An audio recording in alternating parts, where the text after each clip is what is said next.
യേശുവിൻ്റെ കൂട്ടായ്മയിലെ സ്നേഹം നിറഞ്ഞ എല്ലാ പ്രിയ സഹോദരി സഹോദരങ്ങൾക്കും പുതിയൊരു ദിവസത്തിൻ്റെ എല്ലാവിധ ആശംസകളും നേരുന്നു. അതിരാവിലെ തന്നെ ദൈവത്തോട് ചേർന്ന് നിന്ന് ദൈവവചനം കണ്ടുകൊണ്ടും വായിച്ചുകൊണ്ടും കേട്ടുകൊണ്ടും ഒരു ദിവസം തുടങ്ങുവാൻ പിതാവായ ദൈവം നമുക്ക് അവസരം തന്നതിന് ദൈവത്തിന് നന്ദി പറയാം. ഇന്ന് നമ്മൾ ശ്രവിക്കുന്ന തിരുവചന ഭാഗം ലൂക്ക എഴുതിയ സുവിശേഷം 23-ാം അധ്യായം 34-ാം തിരുവചനം. യേശു പറഞ്ഞു, പിതാവേ, അവരോട് ക്ഷമിക്കണമേ, അവർ ചെയ്യുന്നതെന്തെന്ന് അവർ അറിയുന്നില്ല. തൻ്റെ മരണത്തിന് മുൻപിൽ പോലും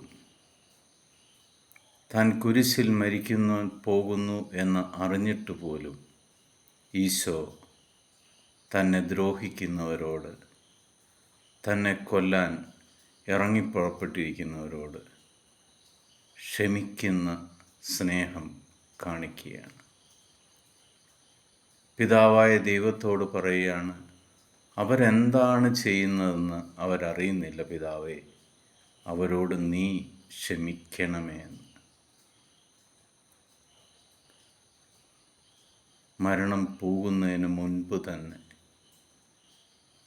തന്നെ വേദനിപ്പിച്ചവരോട് ക്ഷമിക്കുന്ന കർത്താവിനെയാണ് നമ്മൾ കാണുന്നത്. പ്രിയ സഹോദരി സഹോദരങ്ങളെ, നമ്മളെ അവരോട് നമ്മൾ ക്ഷമിച്ചിട്ടുണ്ടോ? നമ്മുടെ മാതാപിതാക്കളോട് നമ്മൾ ക്ഷമിച്ചിട്ടുണ്ടോ? സഹോദരി സഹോദരങ്ങളോട് നമ്മൾ ക്ഷമിച്ചിട്ടുണ്ടോ? നമ്മുടെ ശത്രുക്കളോട് നമ്മൾ ക്ഷമിച്ചിട്ടുണ്ടോ? ഒരു നിമിഷം നമുക്ക് നമ്മളെ തന്നെ ദൈവസന്നിധിയിൽ സമർപ്പിക്കാം. മരണത്തിൻ്റെ വക്കിൽ നിൽക്കുമ്പോഴും ക്ഷമിക്കാൻ തയ്യാറാകുന്ന ഈശോയെപ്പോലെ, ആ ഈശോയുടെ മാതൃക പിന്തുടർന്നുകൊണ്ട് നമ്മൾക്കും മറ്റുള്ളവരോട് ക്ഷമിക്കാം. മറ്റുള്ളവരോട് നിങ്ങൾ ക്ഷമിക്കുമ്പോൾ നിങ്ങളുടെ കൂടെയുള്ള യേശുവിനാണ് മഹത്വം ഉണ്ടാകുന്നത്. നിങ്ങൾ ലോകത്തോട് പറയുകയാണ്, യേശു എൻ്റെ രക്ഷകനാണ്, ഈ ലോകത്ത് രക്ഷ പ്രാപിക്കുവാൻ യേശുവിലൂടെ മാത്രമേ സാധിക്കുകയുള്ളൂ എന്ന് നിങ്ങൾ ലോകത്തോട് വിളിച്ചു പറയുന്ന ഒരനുഭവമാണ്.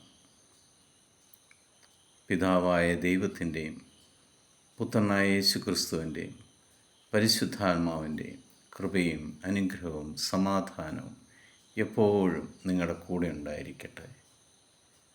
ക്ഷമിക്കുവാനുള്ള കൃപ ഈശോ നിങ്ങൾക്കെല്ലാവർക്കും സമൃദ്ധമായിട്ട് നൽകട്ടെ എന്ന് പ്രാർത്ഥിക്കുന്നു. ഈശോ മിശിഹായ്ക്ക് സ്തുതിയായിരിക്കട്ടെ.